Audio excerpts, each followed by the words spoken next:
I've dragged home another project.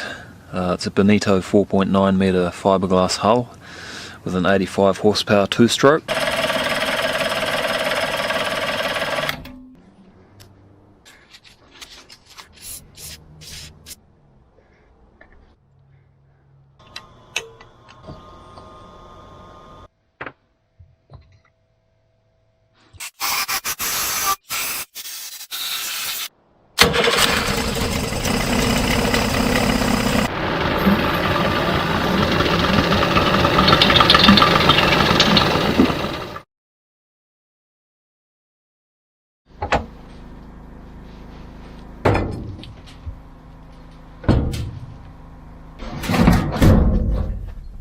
It's just about full, I think.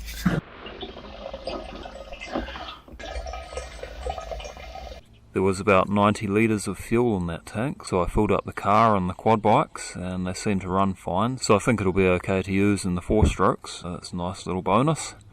Probably $200 worth of fuel in that tank.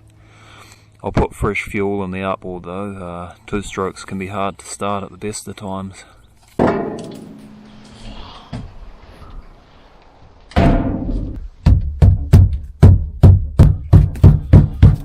That looks pretty good under there. It's funny how the tank was just sitting straight on there. I think when I put it back on, I'll just put a piece of foam running along that keelson. The tank was actually quite clean, so that's ready to go back on. So I just glued some closed cell foam in there, spreads the load a bit more evenly.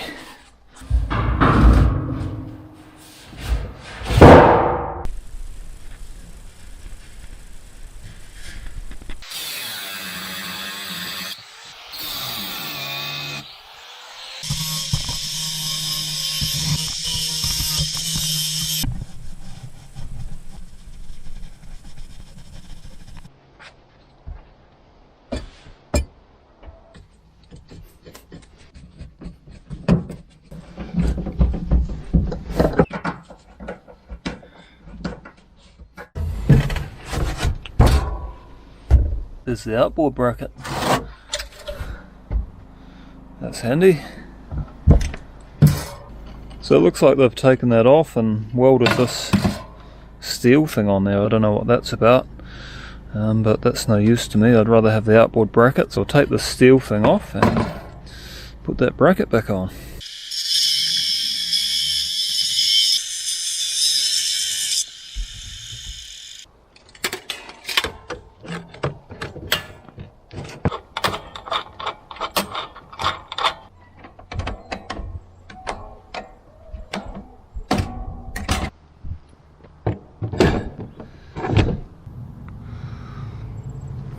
Quite a good design actually. It being sprung, it's nice and easy to lift back up. That's a nice reliable 4-stroke auxiliary. Always a good idea to have a reliable auxiliary when you're using an unknown outboard. If it stops, you want to be able to get back home pretty easily. So that's all good to go. Another job ticked off the list. I'm going to remove all the paraphernalia off the transom here, drill out every single hole and refill it with epoxy, just so I know that there's no leaks, because some of those, that one's not, there's a little bit of a hole there, and like a lot of people just use silicone and eventually that can degrade and lose its seal and shrink or whatever, and then you get ingress of salt water and that causes all sorts of problems. So I want to get rid of all the silicone first of all, because I don't want the drill bit to push it into where I'm going to fill with the epoxy.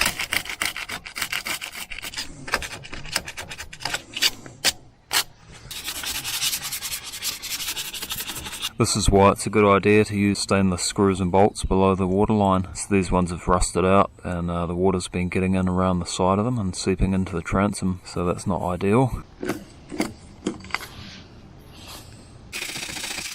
So you want a nice clean drill bit. You don't want to be introducing grease or anything into the holes, because otherwise it compromises the seal. So it gives the drill bit a good clean up.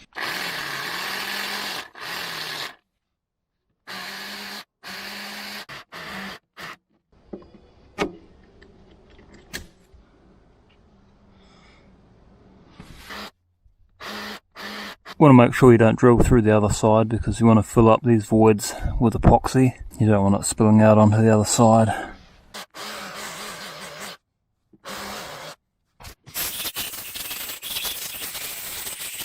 Okay, I noticed there was a bit of moisture in the transom, so I've just had the fan and the heat gun on it for a few days, and it's dried out nicely now, so I'll plug all those holes up. I'll prepare all these chips, just sand them and wire brush them to get all the salt, and roughen it up a bit so the epoxy sticks, and then I'll just fill them all in one go.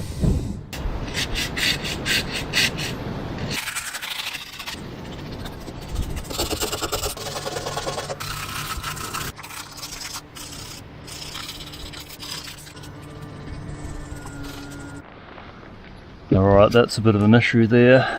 When it jumped off the rollers, it must have hit this bit on that bit of metal.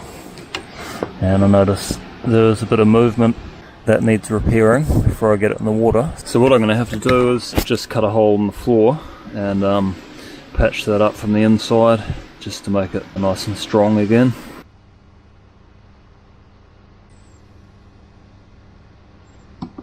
So this is just an epoxy resin, 4:1.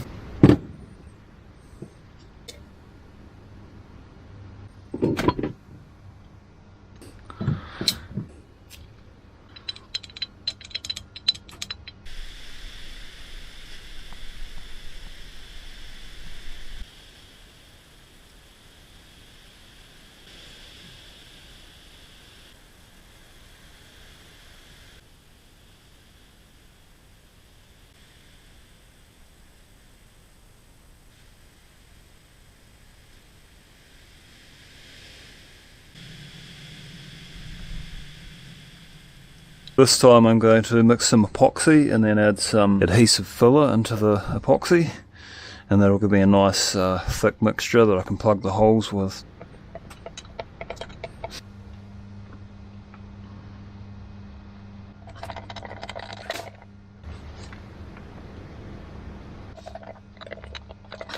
That's getting quite good now.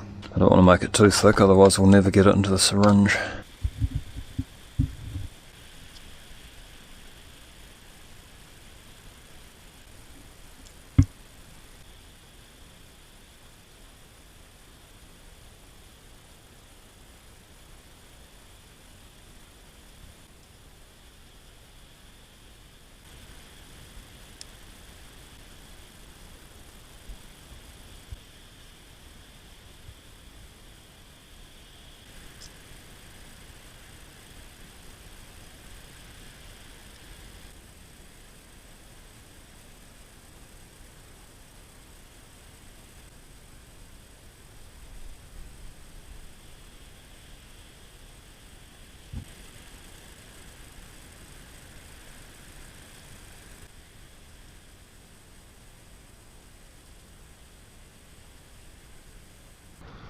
Alright, that's set quite nicely overnight, nice and solid.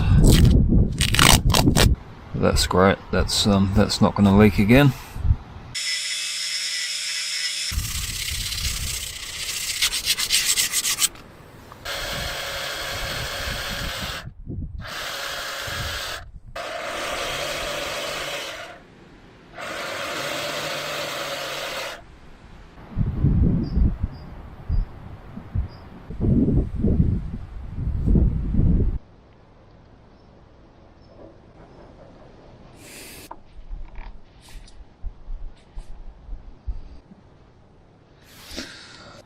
Okay, that sealant has set, so I'll tweak those screws up, create a bit of compression in the seal. That's good now. Nice and solid and compressed.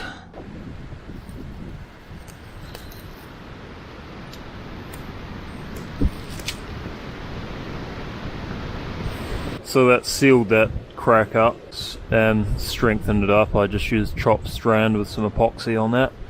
But what I'll do now is cut in from the top and lay some glass mat on top of that.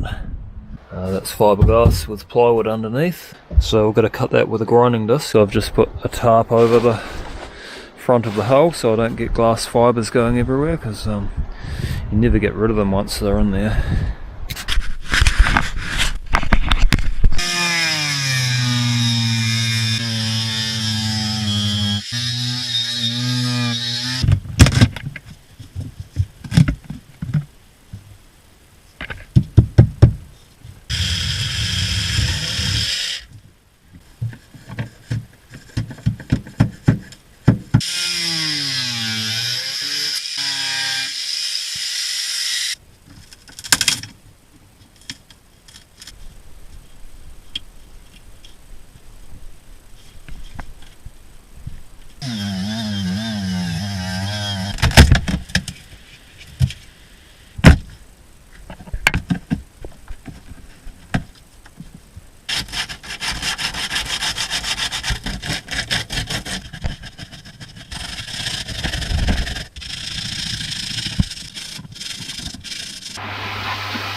As bad as that looks, I'm quite happy to see it, because you can see the strength of this hull isn't relying on wooden stringers.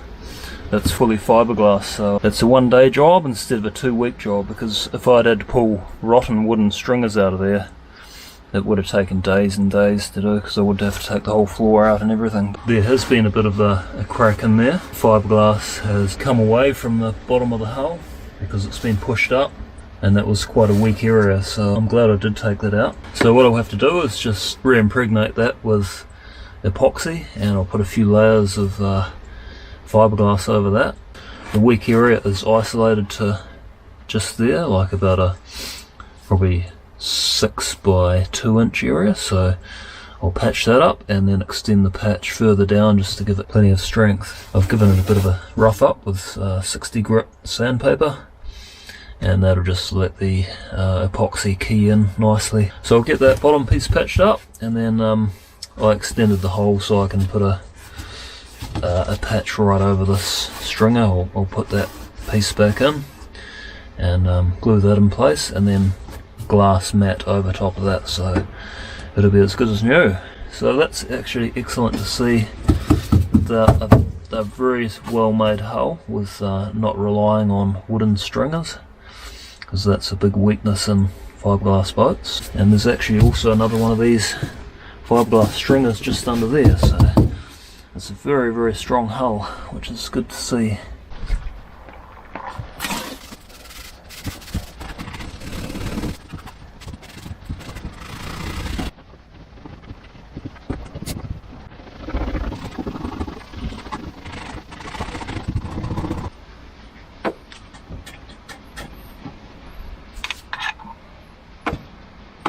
So just wetting all the existing fiberglass there,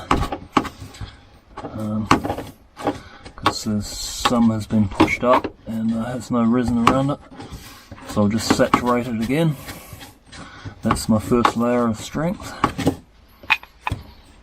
Just wet it right out and fill any little voids, and try and get all the air bubbles out of it. Now with the rest of this resin, I'm going to mix some glue powder into it and fill up that void, just so it's a nice flat surface for the fiberglass tape.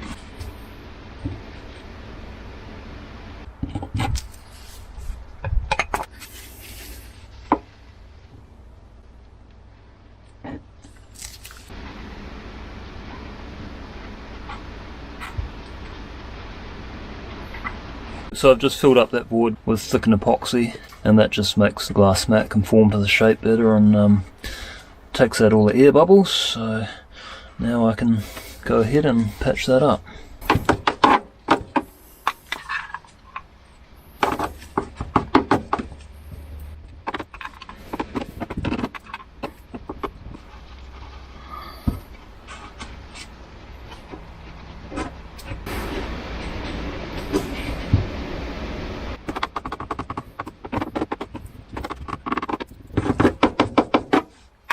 Second layer will overlap in the centre,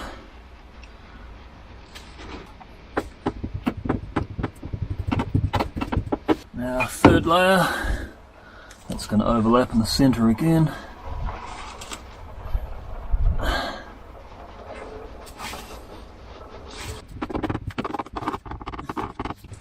So I'm getting all the air bubbles out before I put the next layer on.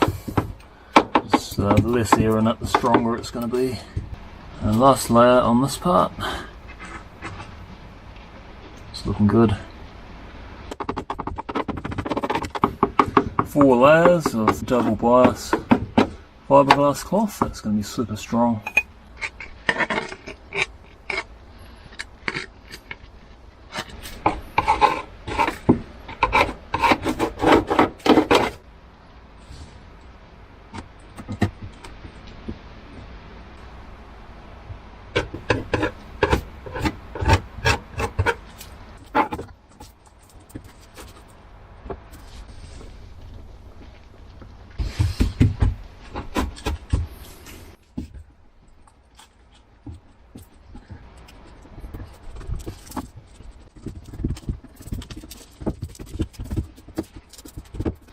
Now another layer of biaxial. I'll overlap every piece.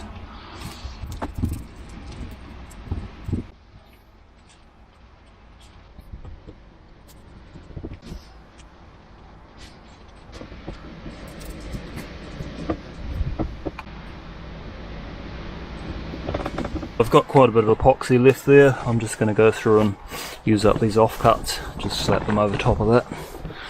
Bit of extra strength.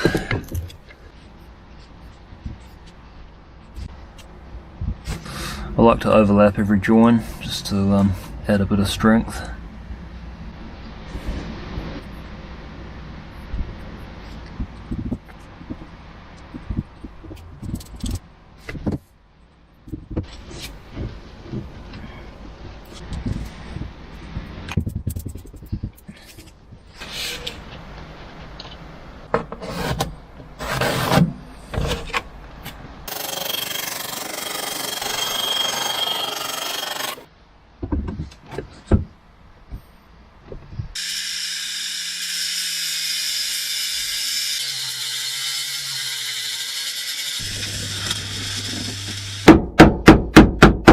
That's hardened up nicely.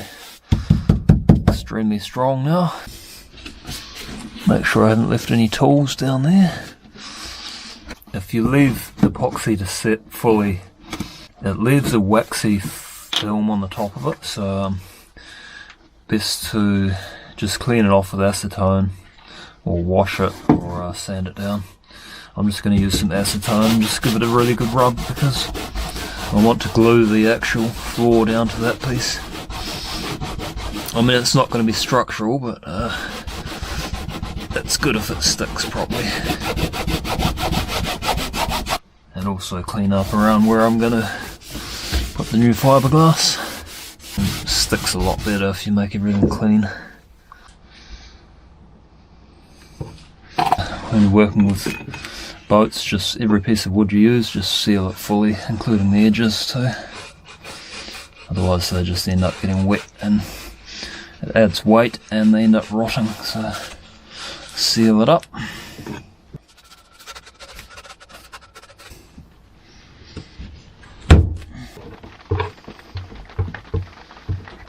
Glue around all the corners, the edges.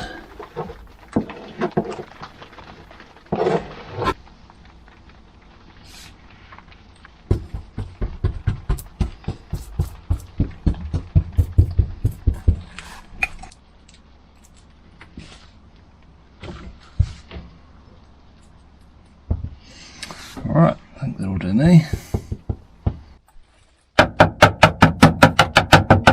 Alright, that's pretty solid now. So I'm going to get rid of this rocket launcher. I don't really see the need for having that many fishing rods. Look how many rod holders there already is in here. 1, 2, 3, 4, 5 and 6. So how many do you need? I've only got 3 fishing rods anyway. Just a couple of bolts either side. And then I'll fill that up with epoxy. I don't know what that is. I might as well get rid of that too because I won't be using it.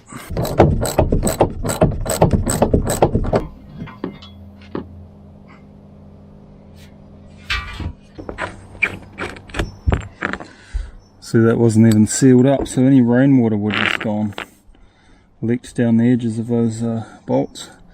There was actually water sitting below them, so whenever you do something like this, just make sure you seal it with at least silicone sealant. Keep the water out.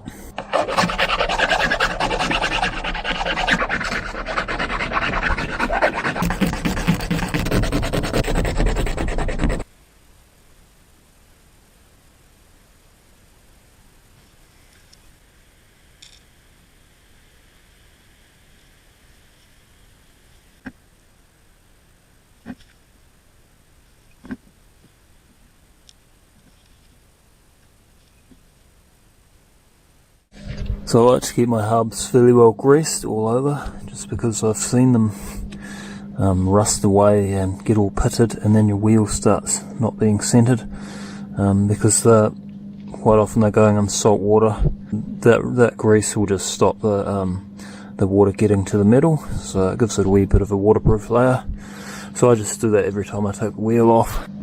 Now I'll try this space saver and see if it fits. Yep, that's all good. So it's good to know that that space saver fits. I've got a spare there. It was just sitting in the boat, so I think I'll make a holder up there somewhere on the front, just because I don't want to be carrying a spare tyre around in the boat all the time.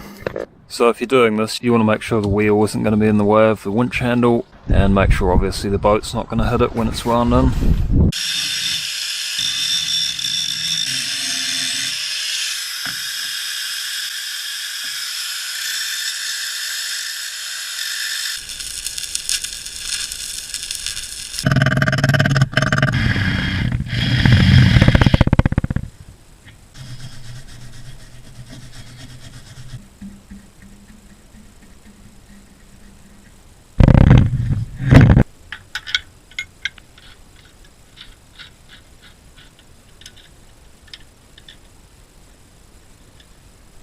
That's a lot better now.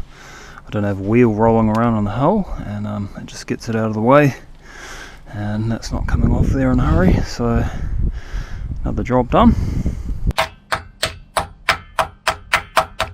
There's a bit of rust in this trailer, there and under there. It's broken right through. It's even further up here where it looks okay. There's some holes in there. I've got this piece of galvanised angle iron. I'm just going to cut it like that and cut it there and just weld that on the bottom.